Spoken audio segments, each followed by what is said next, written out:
Okay, so our speaker tonight, we're very pleased to have him here, is Matt Plummer, who grew up in a small rural town mowing lawns and painting fences at the nearby horse farm. After school, Matt joined an organization that helps some of the world's leading nonprofits figure out if their programs worked, and if they did, how to grow them to benefit more people. 6 years ago, Matt started a company in Reading to help companies, nonprofits, and government agencies and their employees become more effective and efficient. Over the last few years, Matt has helped manage 3 statewide campaigns, was county chair for a ballot measure on school choice, and managed the Reading City Council campaign. On the weekends, he enjoys the outdoors with his high school sweetheart and his 3 daughters. And in fairness of advertising, our goal for this evening was to have the newly elected supervisors talk. So we contacted Alan Long and Matt and said, please, would you come talk to our group? Unfortunately, Alan Long had gum surgery today and felt that he would not be in the best shape to come to the meeting and give a talk. But nonetheless, we're very happy that Matt is willing to join us, and we're really anxious to hear what he has to say. Matt? Thanks, Joanne. Thanks for having me tonight. I'm just going to grab this. Well, it's a privilege to be with you tonight. Actually, my first community event, I guess you could say, in Shasta County was in this room. Some of you know Janessa Wilder. Yeah. So she was hosting an event, I think it was actually, ironically, on conflict resolution and how we do disagreements. I don't know, was anybody there? Yeah. Okay, yeah. So, funny that I would run for supervisor after that being my first event, right? Can everybody hear me okay? All right.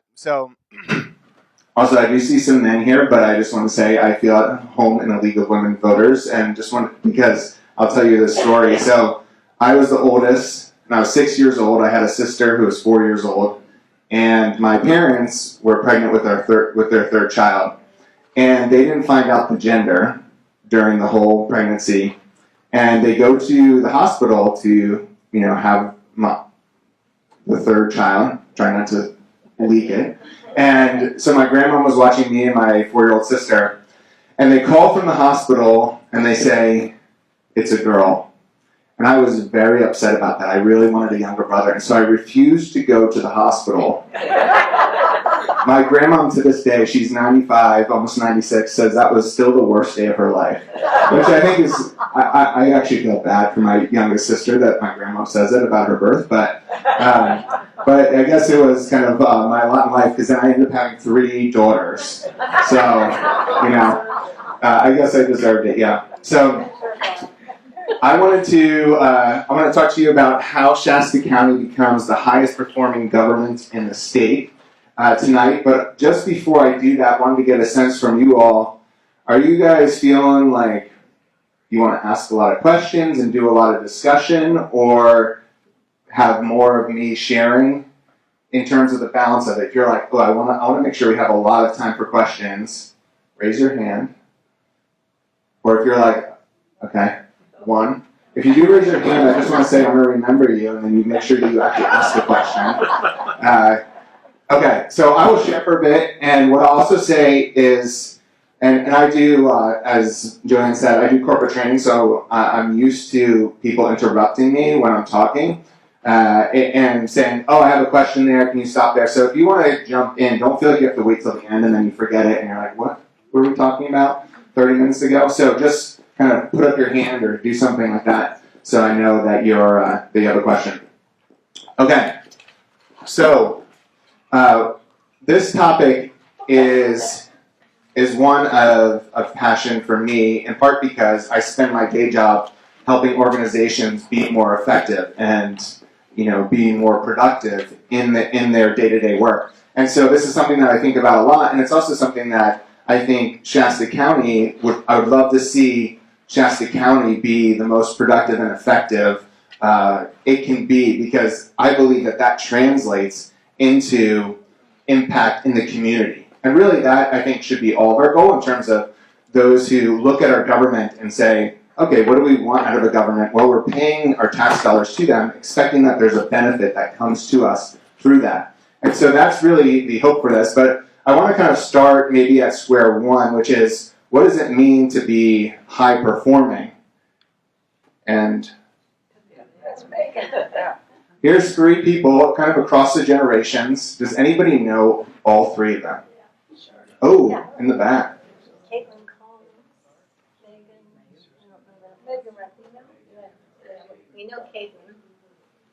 You know, Megan. Megan and Caitlin? I'm impressed the Caitlin ones. Yeah. Oh, yeah. Whitney Houston on the left. Yeah. Whitney Houston. So these are, I would say these are people who, and women who were high performing and are high performing in their career.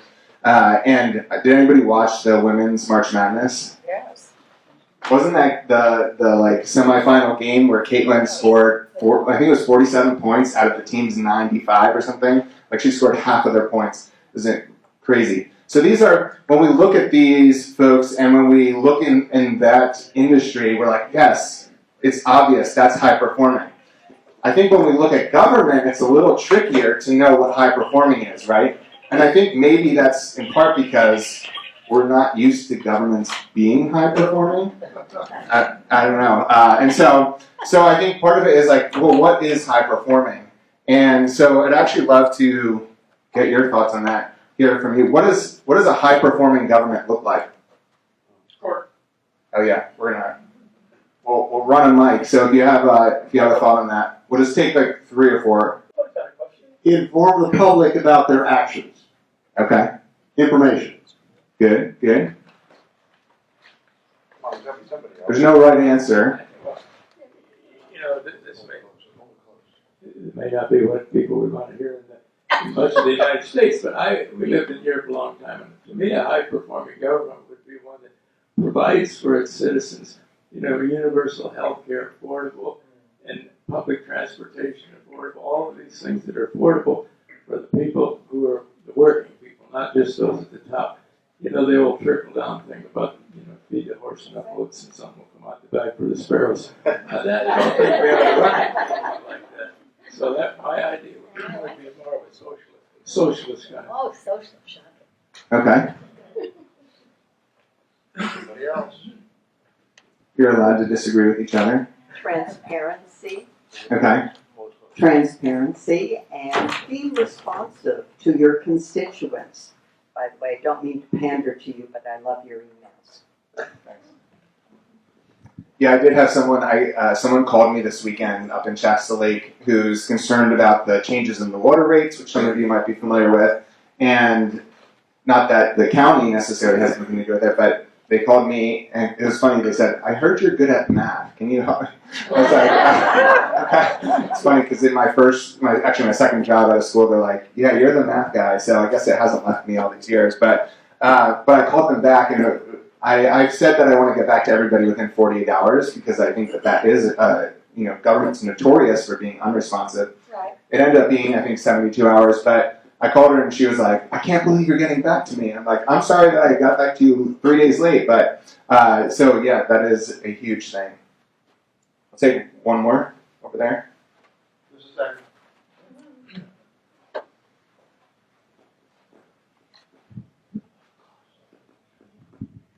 Well, I'm not sure why I expect this, but I would hope that a high-performing government would look at data and information. There's so much out there, and it just seems like we keep reading about decisions that are made that are just based on ignorance. And I just have a different expectation. High-performing means, really making some intelligent decisions. It's interesting to me that a lot of you are talking about process things versus kind of the services. I know the gentleman in the back mentions services, but I think that's really interesting because I do think that that's actually core to how we increase the benefit that we deliver to the community is by tightening up and sharpening the process and the how. We have one more in the back. Yes, a high-performing government, government is made up of a whole, usually even in this area is small like this, lots of different pieces that should be working together. But a high-performing anything, like a musician, an athlete, a government official, has to have, in my opinion, has to have an idea of what their job is and do it. Yeah, no, you're right. Whitney Houston isn't out there training for track and field. Exactly. But she knows what her job is. So I think And I that think- sometimes people don't know what their job is. Right. And if we haven't actually articulated that, and part of that, then how do we know if the government's actually measuring up to that vision for it? How do the people who are working in the government know if they're delivering on the vision of their particular department or of the county overall? And so that's really big, and we're going to talk a lot about that today. And part of this, and even in the group, we're hearing a lot of different ideas. Is I think this is actually worthy of debate. In Shasta County, what do we want the government, like what would success look like? And I don't know that we've actually had that conversation, at least not in a way that is kind of moving us forward in terms of what we think as a community. And as a result, I think we have some different ideas, and I've captured them through some imagery here. So I think there is a portion of people in Shasta County, and I'm getting the sense that they might not be in this room too much, but that want government just to kind of exist, like behind the scenes, be as small as possible, get some simple stuff done, like make sure that there's no potholes in the road, and take care of things, but really not be really prominent, not be really evident. And I think, so that's one vision. And if we as a community agree that that's the vision, then I think we would probably have to change a lot about how we're doing government. But then there's another vision, which is that the county government actually becomes an engine for moving the community forward. And those are dramatically different visions. And I think one that we hear a lot of the byproducts of people having those different visions, but I'm not sure that we actually have had a conversation about what we want our county government to produce for us. And so in my mind, as we look at it, we don't necessarily have the option of being the ants in the shadows. And that's because, from what I can tell from the state data, there's only 3 employers in the county that have over 1,000 employees, and Shasta County is one of them. Holiday Market and Dignity Health are the other 2. And so the county is the big player in this community. And so as a result of that, like whether we like it or not, it has the potential to have so much impact on our community. And so it can't really be this, unless we were to do something dramatic that I'm not sure is even legally possible and basically have the state come in and take over that, which I'm not sure that many people would like. And so we really, have a choice between having the government be an anchor and drag us down, because it's so big, right? And if it's not actually moving us forward, then it's taking resources and it's not actually being an engine for progress and moving us forward. Or it can be an engine that moves us forward. And so I think that articulating that is actually important so that we can, as the public, hold the government accountable to deliver on that. And so the way that I've been thinking about it, and I'm just one person, so we can, I think we need to have a conversation about it, is that the way I might encapsulate it is I would like to see Shasta County focus on making the county the best place to live in California. And in some ways that's tough competition, but in other ways when you look at other local governments, you're like, okay, yeah, I think we could do better than some of the others that are struggling with a lot of things. And so that's just one vision, right? Of what if Shasta County became the best place to live in California? Not so that people would move here, but so that the people who are living here would enjoy the best life possible, right? And we could talk about what does that mean, and it looks like health, it looks like economic development, it looks like safety, it looks like all the things that you would think of when you talk about that. But if that's what we actually want to see the county move towards, then articulating that in some way, I think would be helpful. And that's, I think, the first step to becoming high performing. So some people might say, well, that's not what government's supposed to do. Government's supposed to stay out of our lives and just kind of let us do our thing. I'll read this just in case it's hard to see. It's the right of the people to institute new government, laying its foundations on such principles and organizing its powers in such form as to them shall seem most likely to affect their safety and happiness. Does anybody know what this is from? Declaration of Independence. Yeah, it's the Declaration of Independence.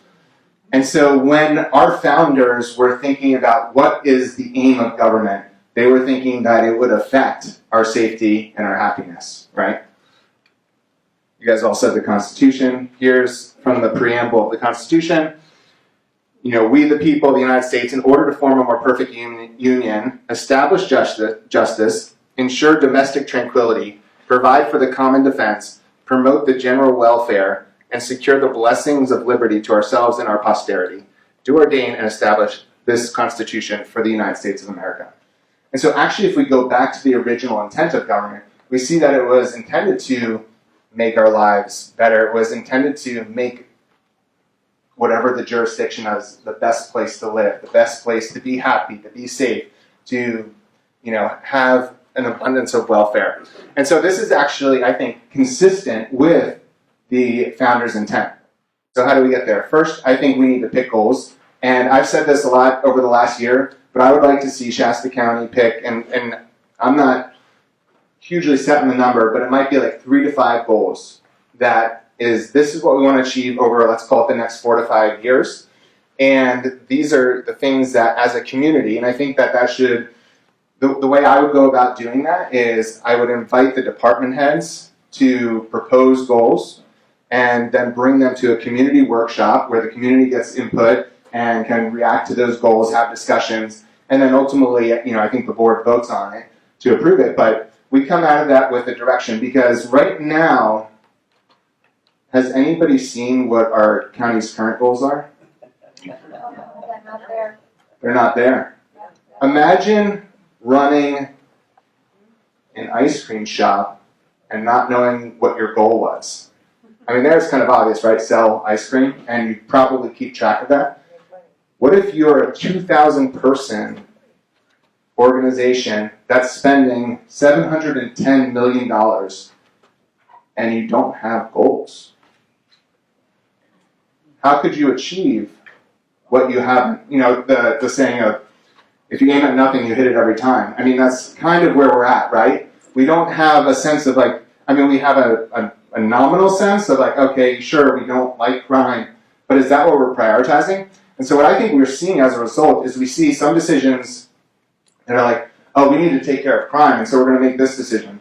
And then we make another decision that actually undermines our ability to do that because we haven't necessarily set priorities.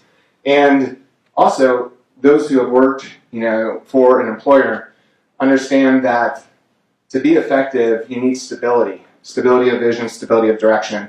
If you don't, as a organization, have, if the people working there don't know what they're trying to achieve, then they're going to be kind of waiting. They're going to be on their heels, being like, well, what's going to happen next Tuesday? And so I think for the good of the community, we actually need to set goals that say, this is what we as a community have decided is most important. Doesn't mean other things are less important. Just means this is what we think is most important now. And then all our decisions should come back to that and see, is this going to contribute to that, or is it actually going to undermine it? Reading does have, I wouldn't call it goals necessarily, though there are other parts of the budget that do say that, but it does have a clear mission statement and vision statement in its budget, which I think is a good start, right? And I would like to see Shasta County have something like this in its budget documents, because when you're allocating resources, that's when you need to know what the priorities are. Because otherwise, how do you allocate resources if you haven't said this is what we care about? And so, City of Reading, I think, good model there. What you do see in the county is that different county departments and I know it's super small that you probably can't read that, but different county departments do have a mission statement and somewhat of a vision. You can see that for the county admin office there, and then the Health and Human Services. There are others, I just grabbed two, so I'm not saying that those are the only two. And these are a good starting point, but a mission and a vision statement are still not specific enough and measurable enough to guide. Switch microphones, that one's messing up. Sorry. Check. Oh, that's loud. Okay. I'll hold this down here. So we do have some examples of departments who are articulating some sense of a mission and vision, but not necessarily, and I'm not saying that they don't have goals, but the problem is if you have goals but everyone doesn't know about them, you might as well not have them, right? Because they're supposed to guide us. Okay.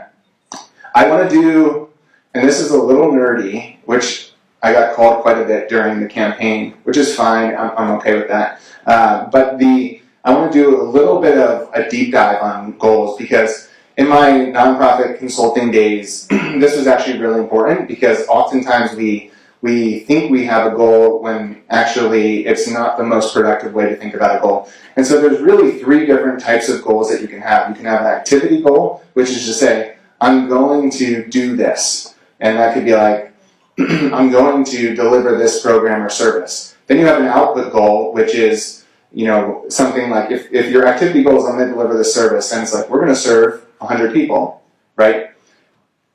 Most goals that you see, in my experience in the nonprofit world even, stop at one of those two, right? They say, we're going to do this thing, and we're going to serve X number of people. That is unfortunately insufficient because you might, and we'll talk more about this later, but you might serve 100 people, but what if you actually have a negative impact on them? Then increasing the number of people you serve would actually be a bad thing, right? And so that's where outcomes come in. Outcome is what difference are you actually making on the community, on those you're serving. And so when I say that I would like to see us as a county set 3 to 5 goals, I'm talking about outcome goals.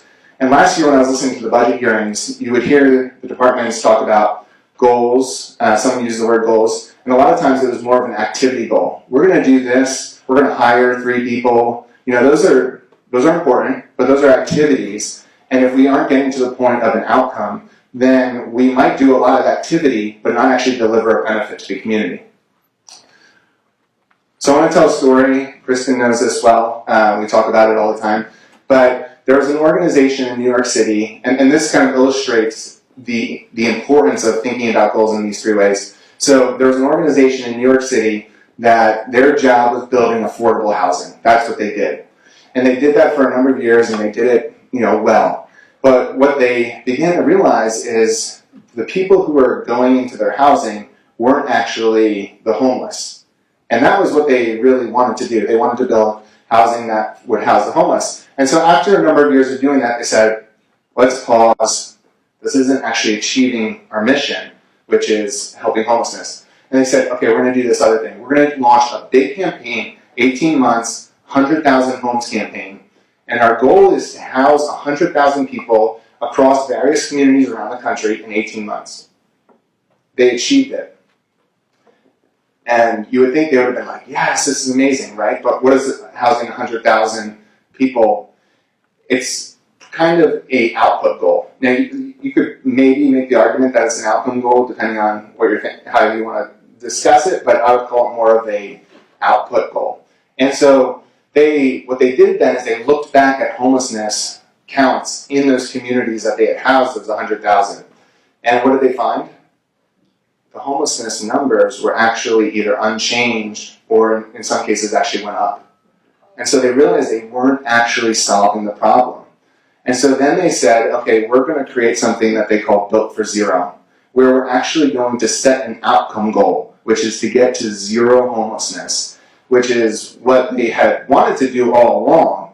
But they realized if they started with an activity, let's build affordable housing, they didn't get there. If they moved on to an output, which is house 100,000 people, they didn't get there. So they had to focus on an outcome, which was getting to zero homelessness. And now, They have made tremendous progress on this. There's 14 communities that have what they call functionally ended homelessness, which means that for a certain population like chronic homelessness or veteran homelessness, they have gotten to more or less under 5 at any given point in time. And so, but that required a shift in how they thought about goals. And I think that same thing is how we as a county could benefit from shifting how we think about goals. I found goals for our homelessness efforts buried in a grant application that the county had done a few years ago for what's called HAP money. And so this is an application that we do with the state and I think federal government as well. And but again, if nobody knows about them, then what benefit are they giving us? And so I found homelessness goals and I found them a little uninspiring. So what you see here is that there's a spider on the screen, but so the first goal is reduce the number of persons experiencing homelessness. Our goal over a 3-year period was to see a 7% increase in that. The next one is reduce the number of persons experiencing homelessness on a daily basis. Our goal over a 3-year period was to see a 5% increase in the number of people experiencing homelessness. Reduce the length, I'm skipping ahead here, reduce the length of time persons remain homelessness. Our goal over a 3-year period was to see a 13% increase in the amount of time that people are experiencing homelessness.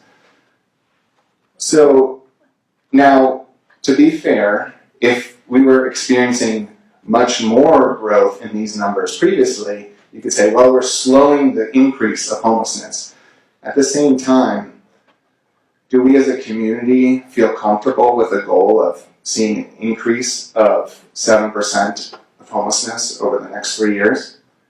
Probably not, and I would guess that, and maybe they were, but I would guess if the county had a public meeting where they said, here's our goals for the next 3 years, we're going to increase homelessness by 7%. Public comment might not have been too fun to listen to, but that's just a guess, right? And so we often aren't having the goals at all, or at least not communicated, and definitely not to the public. Some people said transparency and communication is important. And when we do, it's like, well, is that the type of goal that we as a community feel like we can get behind and we feel good about committing our resources to? Just to give you a sense of like, well, maybe everybody just had like really high increases in homelessness. So I flipped this on its head so I could fit it on the slide, so you probably can't read the writing, but this is that first goal of reducing the number of people who are homeless. And what you can see is these are all continuums of care across the state. So Shasta County is here in the middle. So that means that all these folks, they said in their community, we're actually going to reduce homelessness. People on this side said we're going to increase it.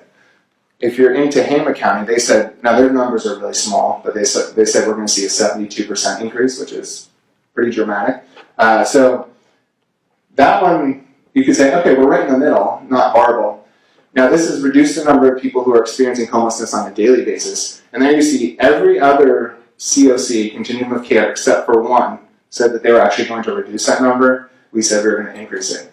So even if you're like, okay, we're slowing the growth curve, why are we having the least ambitious, kind of worst goal in the state of California? We want to be over here where we're saying we're going to go after the biggest reduction in homelessness in the state because we are set up and we believe we can actually achieve it.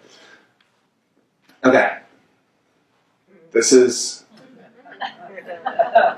a good topic to talk about. So here's the pop quiz. Build a bigger jail. Which type of goal is this? You guys are good. So build a bigger jail is actually an activity goal. So what red flag should be waving in the wind right now? What if we build a bigger jail, but it doesn't actually achieve the benefit to the community that we hope? And here's the challenge too.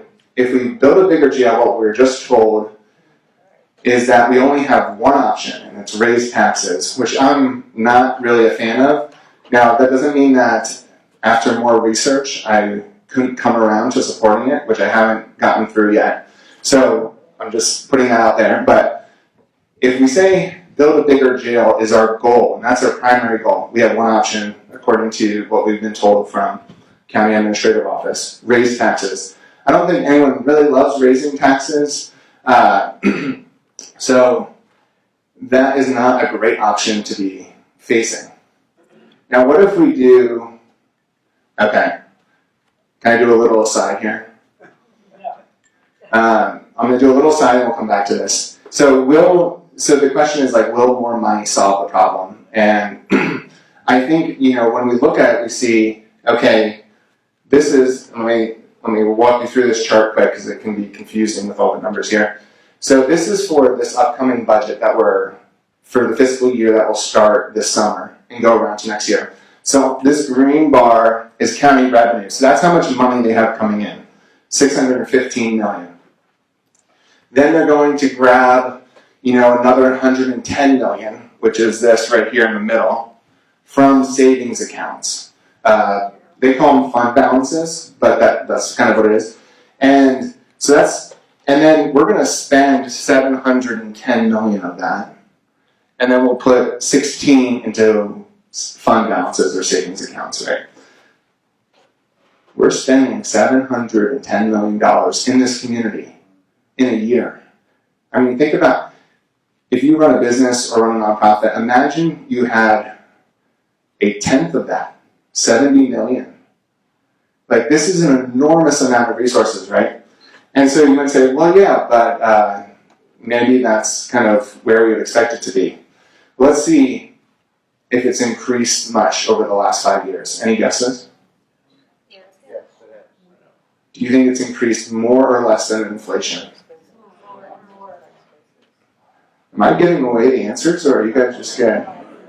So this is if we started in fiscal year 2019 and 2020, and we said, what if, this is the light blue there is actual county expenses, and then the dark line here is, what if you took that starting point and you grew it with inflation?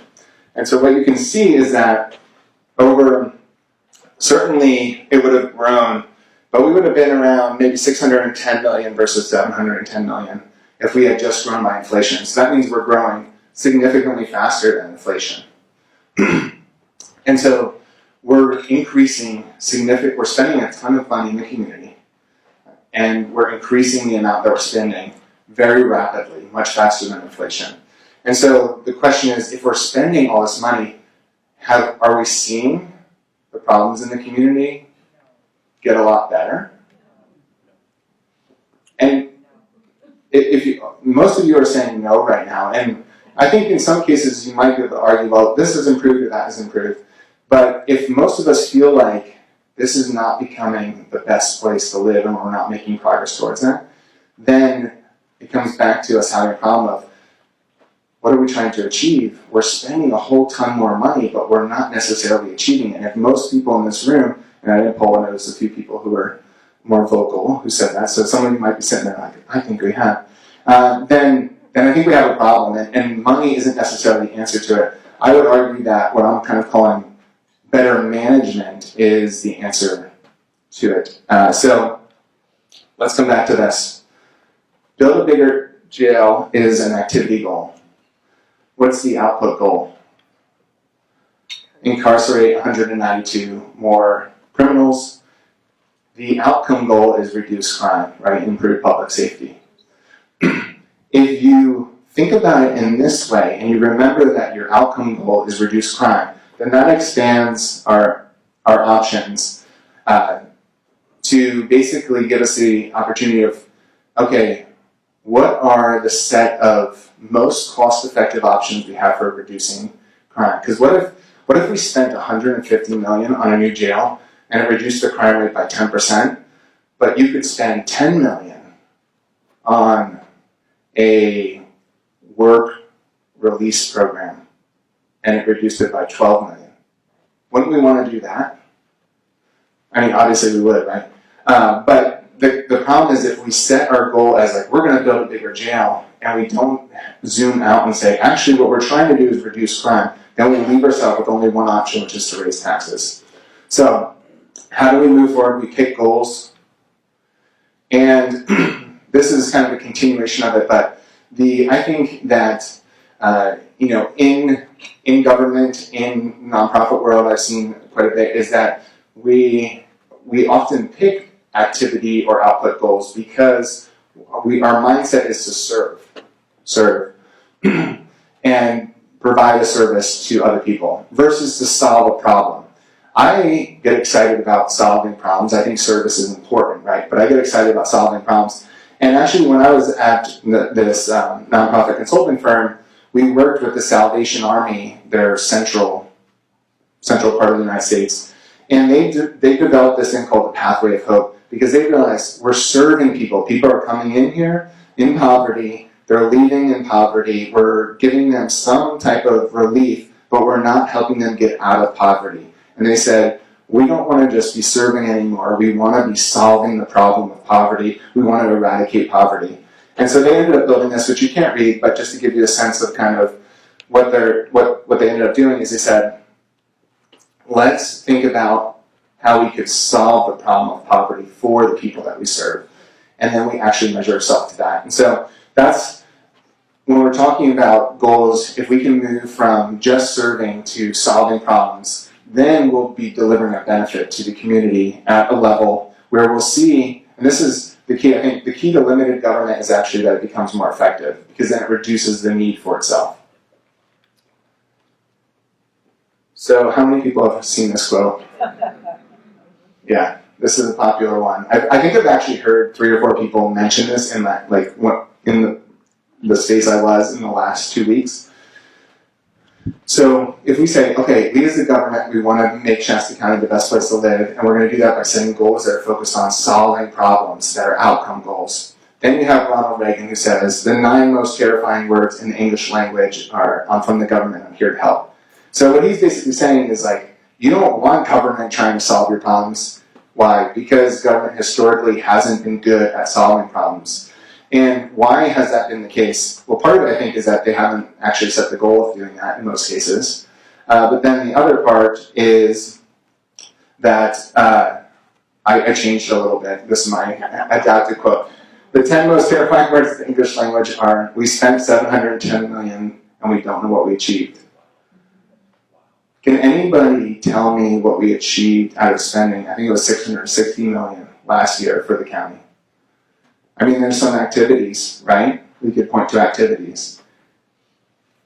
But could we point to benefit? Yeah.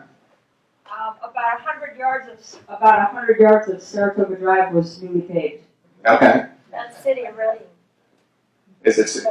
Yeah, no, so, and that's a good output goal, right? How many roads, how many miles of roads have we paved? The outcome goal on that would be, what is the pavement condition index, which is a way of measuring the quality of our roads? Is that going up or not, right? And that's also something that we're doing as a county, and they just newly did. But this is, the difference here is between why we struggle to solve problems is we don't have accountability. We don't know what we're trying to achieve, and then when we do, we don't have accountability to know, okay, are we achieving this or not? How much of the 710 million? How much of the 710 million is from federal and state programs where we write grants to get the money, but we don't necessarily really care about what the outcomes are, except we hire people on those funds? Yeah. So our general fund is around 200 million, depending on kind of how you look at it. So that means the remainder of that, so about 500 million, is coming from other sources, not necessarily exclusively state or federal government, but primarily those. And so, yes, that, and there's restrictions on how we can spend that, right? I would say that we should care about whether that money is being spent in a way that delivers a benefit, even though there's restrictions on how we spend it. Yeah. So I think that, imagine that you had goals for the county where you go to the county website. I'll continue in just a second. And you could say, here are the 3 to 5 things that the county's trying to achieve that are tangible benefits to the community. And then every quarter or so, maybe for some that you're focused on, more urgently that are in a bad position, you say, okay, those who are responsible for that come to the board and on a quarterly basis share an update on the progress. And allow the board, who's essentially at the end of the day responsible for it, what happens, and the public to know how we're doing. Because I spend a lot of time digging into data, partially because I like it, but most people don't have the time to do that. And so if we're not reporting that out, then how can we expect people to actually hold the government accountable to deliver a benefit if they don't have the information they need to do that? And so this would, I think, be step 2 in terms of becoming a high-performing government. Hi, Matt. Donnell Ewert. Nice to see you in the flesh. But go back to your previous question about the government, the 710 million, or what we spent last year, 660 million. I guess I just feel like there needs to be a little defense of what the county does, because I think the county is very poor at communicating about what it does. And there's 25 departments, and they're all doing things that are important. And I know in my former department, Health and Human Services, we have 425 kids that are in foster care. A whole bunch of kids that have been adopted. Those parents are all getting paid to take care of those kids. There's 55 or 60 people that are in long-term care because they're mental illness. That costs, $15,000, $20,000 a month. There's a jail. We ran a couple of elections in another department. There's a bunch of buildings that are being maintained. There's roads that are being paved. There's a lot of things going on. I appreciate your attention to the goals, but there's a whole maintenance of services out there that people take for granted. People don't think about the things the county does. The county's not really great at communicating about what it does, but there's a lot of good things happening with the money. I agree, it's not around certain goals, and we definitely need to do that. But there's a lot going on that's important. That if it wasn't happening, people would notice. Yeah, that's a totally important point. And I'm emphasizing a certain part of the story tonight in terms of thinking about how we move to becoming a more high-performing, county government. Totally, the county's doing things that if you took it away, we would feel it as a community. And so it's not that there's no good happening. It's not that those things aren't important, that we should stop doing those. In fact, it's a lot of doing those, and I would say, okay, how can we take something like we're providing foster care to 425 kids. That's an output goal, right? Okay, how do we take it to improve the outcomes, the long-term outcomes for those when they transition into adulthood? And so I agree, and I would say it's not, and I realize that what I'm saying tonight would come across as critical of everything that's happening or the lack of what's happening. And so that's a good counterpoint. And so the idea isn't, for me, it's not to criticize or throw anyone under the bus, but to say, how do we raise the bar to go to the next level here?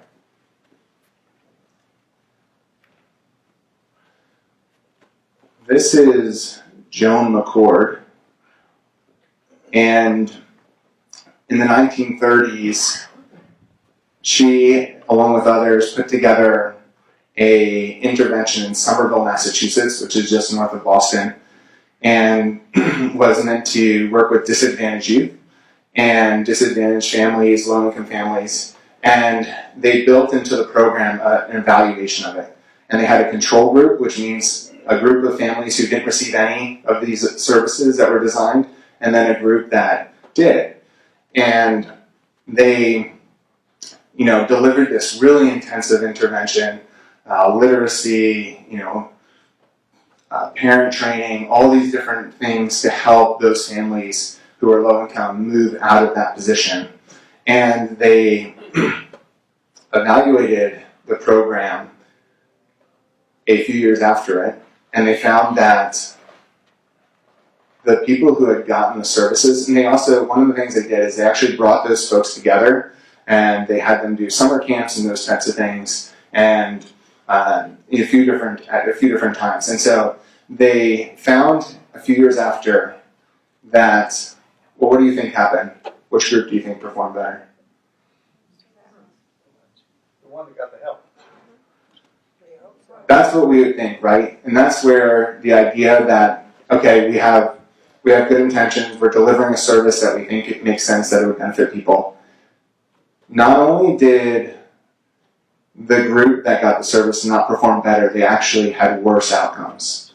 And they've tracked them they tracked them up into the 1980s, so 50 years after, and they found that those who had gotten the intervention were more likely to commit crime, were more likely to be alcoholics. You could run down the list, higher mortality rates, all of these kind of negative outcomes.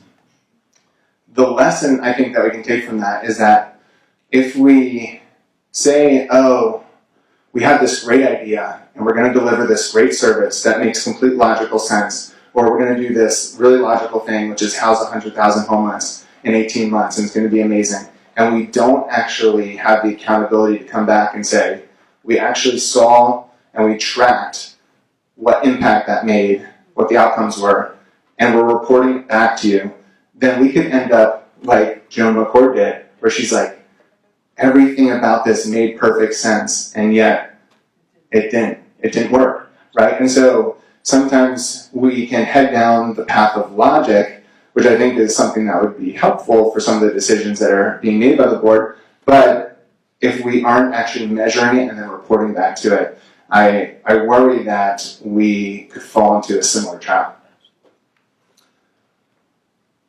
And does anybody know who this is? Kind of the name is on there. So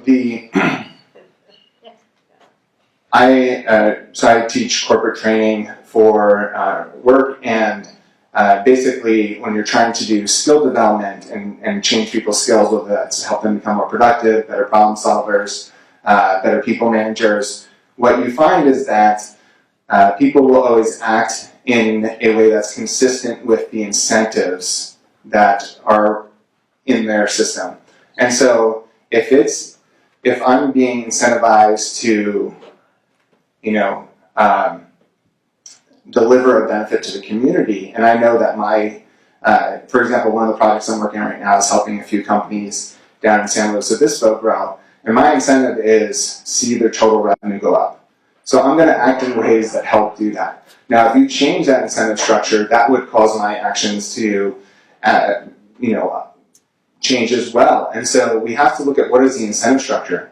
And right now, what I'd say is, what is the incentive structure for the board to deliver a benefit to the people? You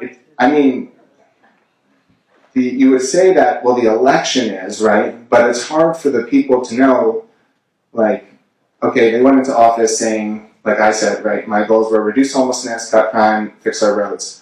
In 4 years, how many people of the 23,000 voters in my district do you think would be able to feel like they have a good sense of whether those things have changed and by how much?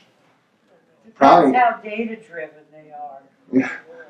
Yeah, well, most people, even if you were looking for the data, right, you probably won't be able to find it. And so I think if we started to have the board get reports on the progress on these goals on a regular basis, then the board knows that the public's actually going to hold them accountable to do that. And if the board knows that if the board say, okay, there's 3 to 5 goals that we're trying to achieve, and the board got quarterly updates on that, and they know that the public is looking at that because they're hearing it and the media is reporting on it every 3 months, then they're going to be going to the CEO, different department heads, and say, okay, we set this goal of reducing our suicide rate, which is one of the highest in the state, and it's going up. So we might be doing great things, but what can we do differently, or what can we do additionally? Okay, if that's our priority, do we change resources and add resources there? Do we,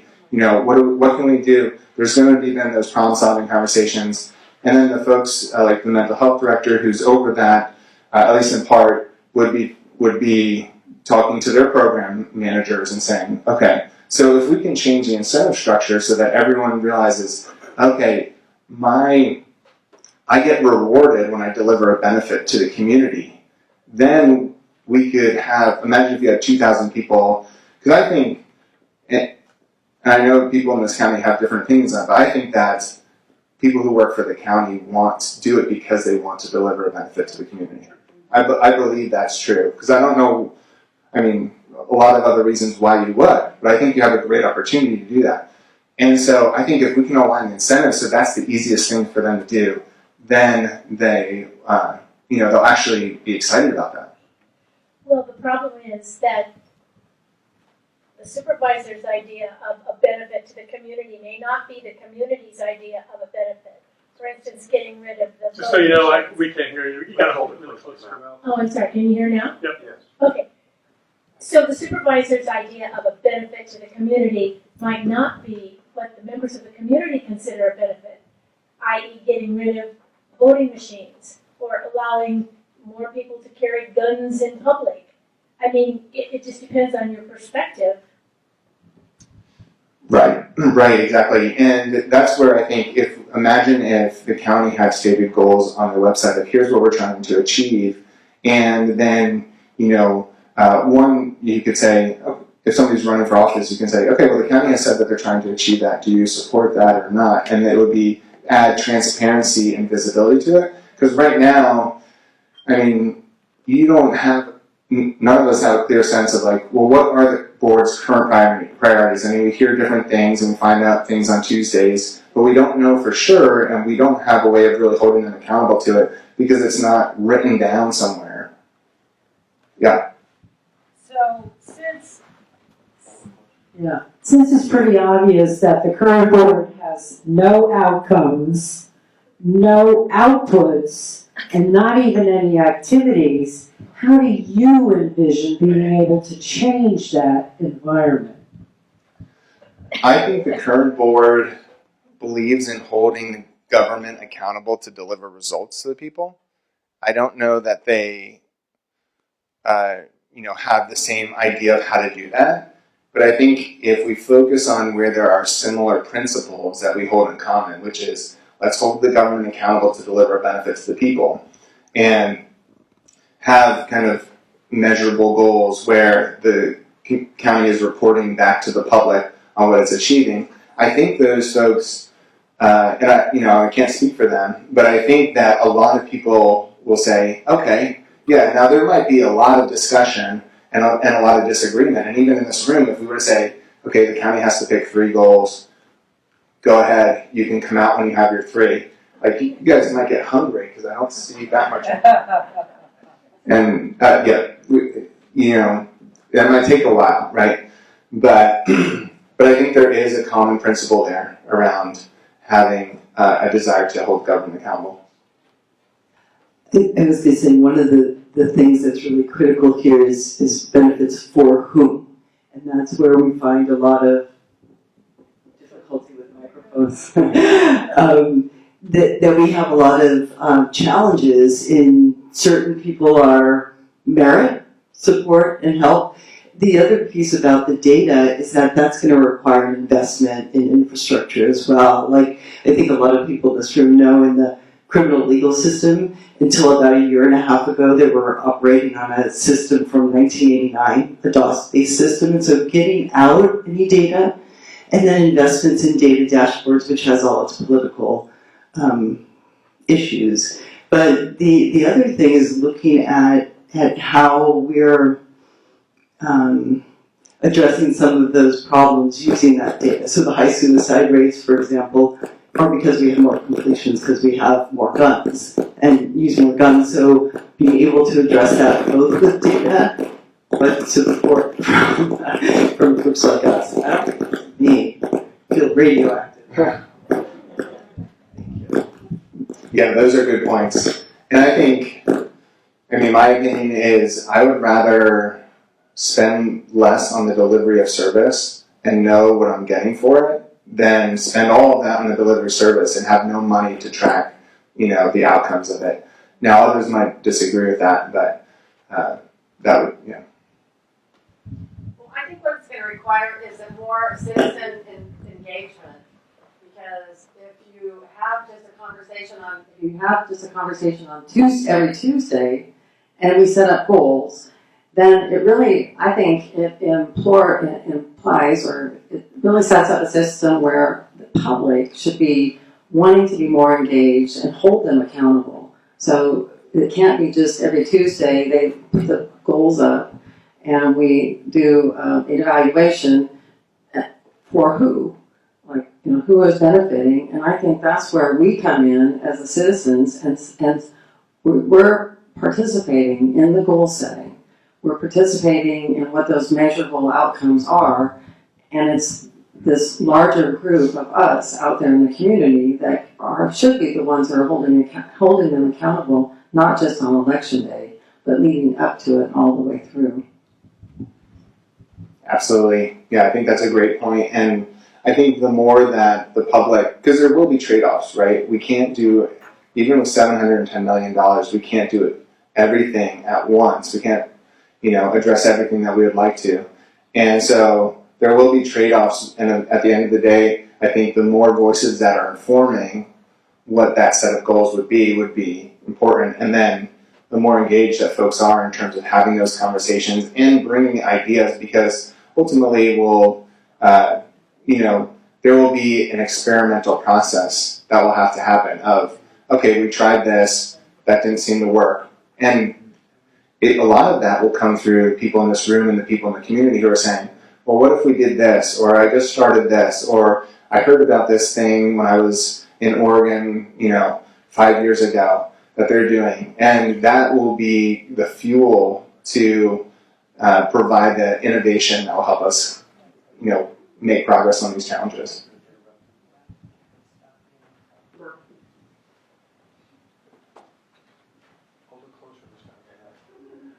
Yeah, I love your focus on crime, and that as the important outcome. And I think there's a lot of opportunity to try to get some data together to assess that issue.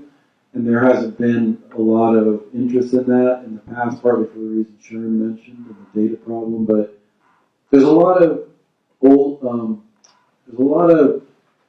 beliefs that inform the activities. And there's assumptions about how the activities are going to affect the outcome and not necessarily evidence.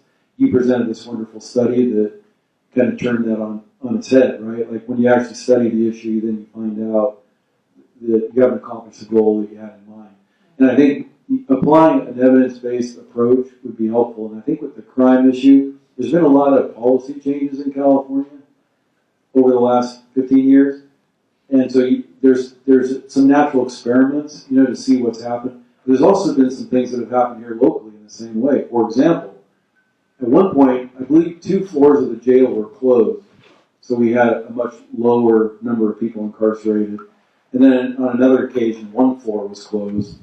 And on another occasion, they expanded the number of beds in the jail by doing some remodeling. So there's been different numbers of people that could be incarcerated during different periods of time. What happened to the crime rate during those times? And then we can get a sense of how much putting people in jail actually affects the crime rate. Because most of the people, or everyone who's committed a heinous crime is in jail or is being sent to prison. So there's a bunch of extra space for some other kinds of people who have committed some other kinds of crimes, probably property crimes. How much is incarcerating them making a difference? Because they're not in there very long.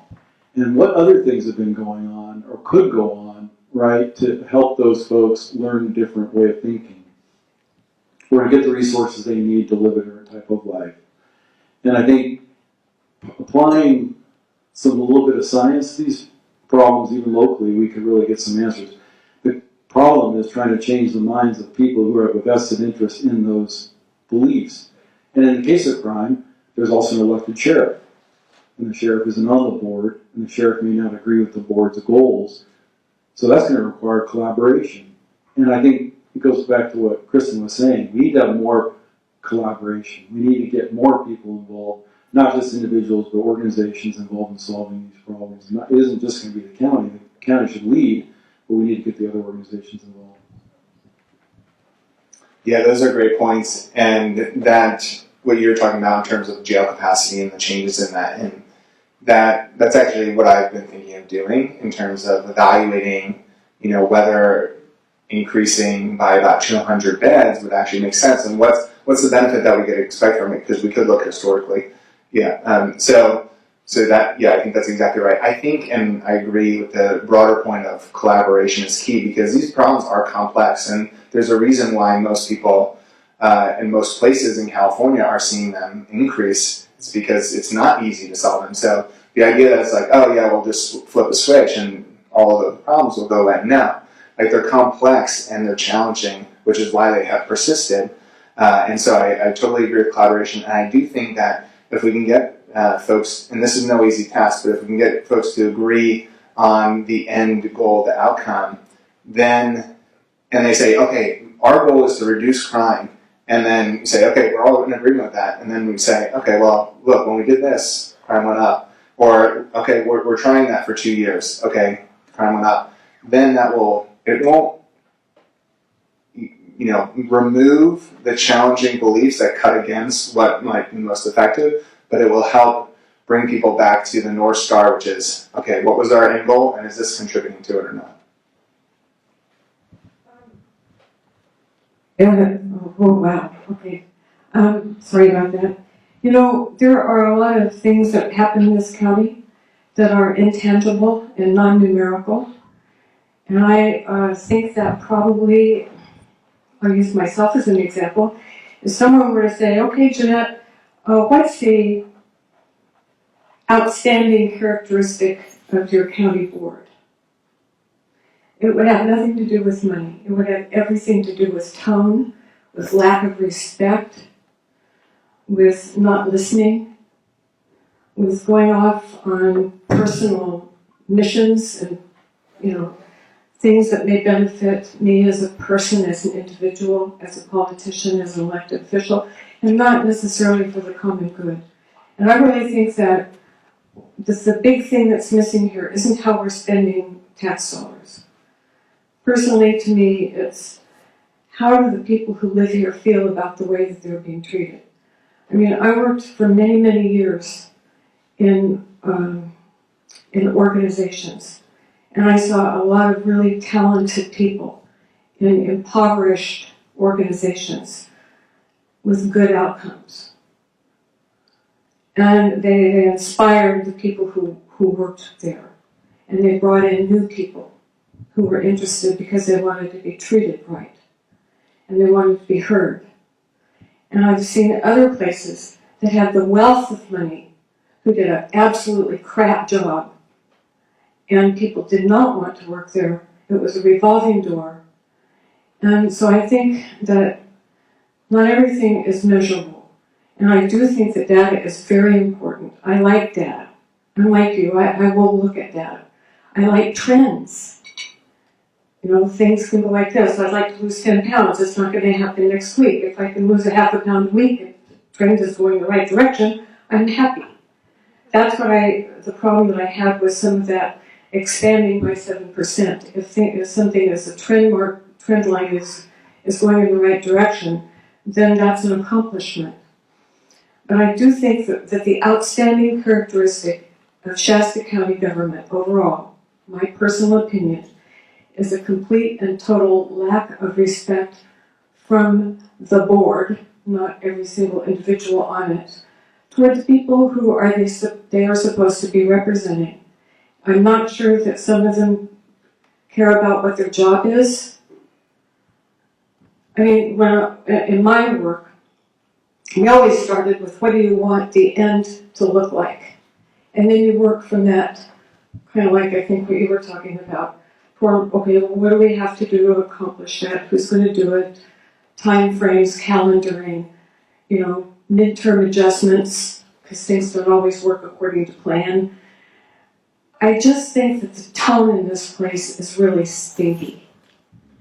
And people are tired of it. And I think people in all political persuasions are sick and tired of it because it's not good for anybody. And I think it makes us look very bad economically to attract people to our community who are positive thinkers, people who want to accomplish things, people who have good hearts, people with energy and new ideas may not feel very welcome here. You know, we lived here a long time ago, my husband and I, and I'm taking a little too much time and I apologize. But we came back. We worked here. We had a job that was values-based. It was teaching school, teaching children. We left, and we decided we were going to come back. Not everybody wants to come back. Sometimes we look at each other, and it's not only because it's going to be 100 degrees next week, and we say, what the hell were we thinking? And it's usually Tuesday afternoons. So I think it's a sad situation here. And an engaged population can only make so many demands on the elected officials who are going to be there for a few more years and can do a lot more damage to the people who are working here. And people have made comments before about how hard the people who work in this county and work for the benefit of the people who live here, the regular old people who live here, are not appreciated. And I really feel for people who are in that situation. And I feel very sorry for most of the people who live in Shasta County at this moment in time. Because I think we all deserve better than that. And I don't know, other than going to the ballot box and doing candidate recruitment and getting good people in there who are going to have minds of their own and know what their job is supposed to be and work toward that and have clearly identified goals, blah, blah, blah. And do things with a modicum of respect and regard for the people who live here. For me, that's the most important thing. Go ahead, Matt. You can wrap it up. So with respect, I turned it down. I thought you wanted me to turn it down. Hang on a second. so with respect to the people that I am so sorry. With respect to the people that work at McConnell and would like to go home tonight, I think we're going to wrap it up. Matt, would you like a minute or two to do a wrap of your talk? And we want you to know how much we've appreciated you coming and taking this time to talk to us and to discuss with us, right? Not talk at us, but talk with us. That's an incredibly important and valuable aspect of this experience. So thank you very much. And last thoughts from you. Thank you. Yeah, thanks for sitting here, participating this way. And just to comment on a few things that were said in closing, I think the way that the board, I think culture is super important, and culture flows down from leadership. And I think we've seen the effects of a toxic culture on this community, and that undermines our ability to achieve anything else in the community. And so I do see that as an important goal to address and to change that. And that's been a key focus of mine in terms of engaging with all of the other supervisors, building relationships with them, and so that at least as a starting point, the board can treat each other well. And then I think, as you're saying, well, what do we do? How do we move this forward? I think part of it is staying in Shasta County, not running away, and facing it, and then, being engaged, because, some people said, why would you run for county supervisor now in Shasta County? Like, that doesn't seem like a good idea for your life. And I said, well, when there's significant challenge, there's an amazing opportunity to make a positive difference. And that's really the opportunity for us. It's that when things are going amazingly well, it can be like, well, what can I do here to, really move the ball forward? When things are, challenging, there's so much that each of us can do to move the ball forward. And that would be my encouragement is, and this is the balance that I've been trying to strike, and will almost definitely not do it perfectly. I just won't do it perfectly, but is how do we create a collaborative culture where we come alongside everybody and we're saying, hey, let's go after this together, let's make real progress on it. And how do we also hold each other to a standard of excellence, a standard of high performance? Because if we can do both of those, then we will see the county government be something that we're proud of, where we say, yes, I'm excited to live in Shasta County. I'm glad to be here. People will come to Shasta County just this is what I'm predicting. In 4 years, people will come to Shasta County just to work here because they're like, this is where good things are happening. And so I'm excited to be on the journey with you and happy to chat a bit afterwards if anyone wants to. So let's thank Matt again for his talk and his discussion, and we wish him a lot of luck on this test. I think he's got some good allies now who are also thinking about a positive future for Shasta County, and so if you need our help, we're here to help. A PS to everybody, could you please leave your name tags at the table on the way out, otherwise I have to reproduce them all.